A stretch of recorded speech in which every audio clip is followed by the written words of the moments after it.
Well, hello everybody. We hope you're doing fine. So, today we're going to present our poem appreciation.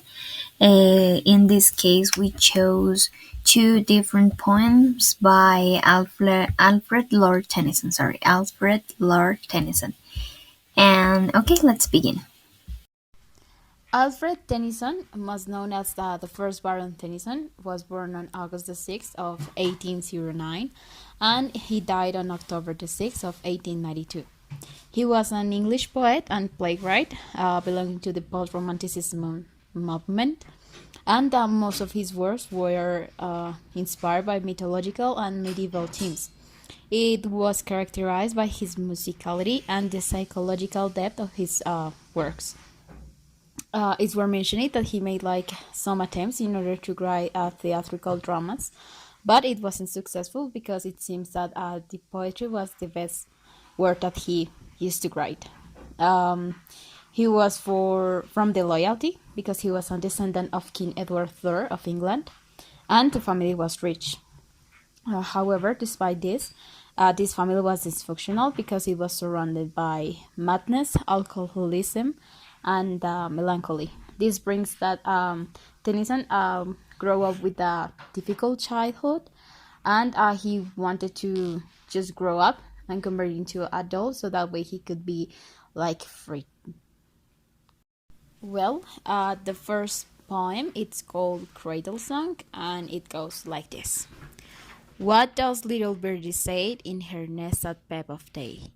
Let me fly, says little birdie. Mother, let me fly away. Birdie rests a little longer, till thy little wings are stronger. So she rests a little longer, then she flies away. What does little baby say in her bed at peep of day? Baby says like little birdie. Let me rise and fly away. Baby, sleep a little longer, till thy little limbs are stronger. If she sleeps a little longer, baby too shall fly away. Now, in terms of structure, as you could see, the poem was divided in 16 lines, and these 16 lines were divided into two stanzas. In terms of the devices used for this poem that the author used to make this poem, we found that he used lexical repetitions like to emphasize a significant image inside the poem. Like, for example, the word little is repeated throughout all the poem to emphasize, well, the size maybe or the age of the bird and the baby he is referring to. Also, he used the same word at the beginning of some neighboring stanzas. This is a figure of speech called anaphora. So, in this case, the anaphora would be what? The questions at the beginning of the stanza, like what does little birdie say and what does little baby say. This is an anaphora, and finally, we have an epiphora, which is when the poet repeats the same word at the end of the stanzas. And well, this device we can see it in here in the poem at the end when it says, she flies away and shall fly away. This is called epiphora. Also, we found that this poem, the structure of the poem was a trochaic tetrameter. A This means that the poem has four trochees, and a trochee is a long syllable on an stressed syllable, which is followed by a short or unstressed syllable. Like, for example, we can see in here, like in the word, I don't know, little baby.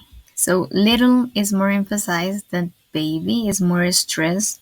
This word is more stressed, so it gives some kind of emphasis, and this is called a treachy. Okay, now taking into account like the poem that I just read, I'm going to talk about the symbolism and the analysis that we perform for this poem. So, well, we look for like all the words that could appear into the dictionary, but we were only able to find the word birth. So as you can see, it says that they represent the arrival of the spring, and they are considered incarnations of gods since they are free. Also, they often represent freedom or escape from the gravity bound lower world. Now, this is related to the summary that we did, that I'm going to speak about that later. For now, I'm just going to discuss about the rhetorical figures. For example, we can see like the alliteration. So, if you go back to the poem, you can see that there are different sounds that are repeated constantly. For example, say, day, away, or little birdie, or little longer, stronger, and probably the the repetition of the phoneme b in birdie and baby, Beth. So yeah, that's like the use of alliteration in this poem, in the cradle song. Now we can talk about the anaphora, which is the repetition of some words. For example, little, little, little, birdie, birdie, longer, longer, or for example, let me fly, and yes, that should be it. And finally, we can talk about the personification, which is a characteristics that it's related to provide like human characteristics to animals or to objects. In this case, it is providing human characteristics to the birdie because well, this is related with the summary. So this poem, it's about like the process that a human being process in life, and shows the process of emancipation from being a child and turning into a teenager or an adult. So basically, the personification here would be that the bird is kind of desperate to leave behind the nest and to be free, and the mother is like kind of a bear mother that it's overprotecting him, and yes, so yeah, and also this is a relation with like the analysis of the bird word, because as it says there, they represent like the desire to be free, and that's what Tennyson wants to put into this poem. Okay, now we are going to continue with the second poem, which is called the Bogle Song. So it goes like this. The splendor falls on coastal walls, and the snow is amid Solving starry. The long light shakes across the lakes, and the wild cataract lives in glory. Blow, Bogle, blow, said the wild echoes flying. Blow, Bogle, answer, echoes dying, dying, dying. Oh hark, oh hear, how thin and clear, and thinner, clearer, farther going. Oh sweet and far from cliff and scar. The horns of F-land faintly blowing. Blow, let us hear the purple greens replying. Blow, Bogle, answer, echoes, dying, dying, dying. Oh love, they die on yon rich sky. They faint on hill or field or river. Our echoes roll from soul to soul and grow forever and forever. Blow, Bogle, blow, said the wild echoes flying, and answer, echoes, answer, dying, dying, dying. Well, now regarding the second poem, in terms of structure, we have that, well, this poem has 21 lines divided into three stanzas, as you could see before when Claudia was reading. And in terms of the literary devices used for this poem, we wanted to emphasize or to share two main literary devices. The first one of this is apostrophe. This is an arrangement of words addressing someone or something, a creature that does not exist or that is not present in the poem's immediate setting. For example, the exclamation "oh" is often used at the beginning of some phrases in the poem, as you could see, and this is used when the person is spoken through as they can hear it, but the speaker is not addressing someone in the poem. Like, for example, in this case, the speaker asks the bugle to continue blowing. He is talking to someone or something that is not necessarily present in the poem's setting. I mean, it is present, but it is not something like real that can perceive the words the poet is saying to him or to it, because it is the bugle.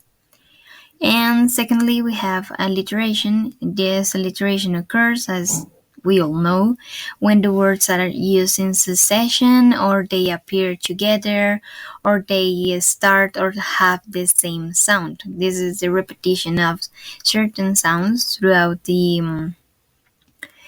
all the poem. For example, we have some words like long light, or shakes lakes, or for example in the line 3 of the first stanza, as well as the repetition of dying at the end of each stanza too. Like, for example, in here the sound clear, thinner, air, farther. That repetition is considered alliteration too. Okay, let's move on then to the symbolism and analysis. In the first place, we have the castle. All of these symbols, we took them from the dictionary of symbols we'll use to do this appreciation. So, in the first place, we have castle or siege. It is a metaphor for a military siege or a fortress of the city, which in this case it would be the representation of the wooing or the seduction of a woman, especially a maiden. Then we have horn, which is related to the dreams. They are very often prophetic, and their message might be straightforwardly literal or couched in a dark symbolism that demands a decipher. But very often they are sent by God. Let's say that in this case, the setting of the poem is on Elfland, so it could be very fantastic to see that this message, represented by the horn and the dream, could be sent by the god of the elves, for example. And finally, we have the purple color, and this is Latin poetry borrowed from Homer and other Greek writers. It's an application to certain things that are not necessarily purple, like the color purple, but that they have some features of this color, like, for example, they are shining, or they have depth, or they are brilliant somehow. So that would be it for this symbolism. And to finish, we have the summary and the relation we create, we saw with the human condition. So, first, we have the desire to capture and appreciate the beauty of nature, which capacity of appreciation is what keeps us from other animals. So, we thought that it was really amazing that we could, like, imagine a setting and be able to see the beauty on it, and stop for a second to think of how beautiful a place or a feeling is. And second, that mankind, we as humans, have the awesome capacity of using language, apart from other utilities, of course.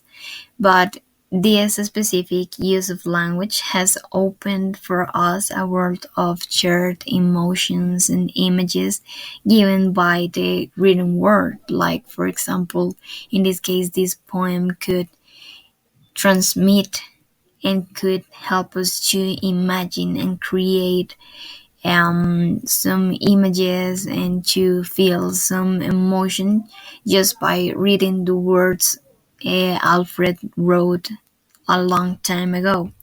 And we think this is really amazing, and we wanted to mention that in here.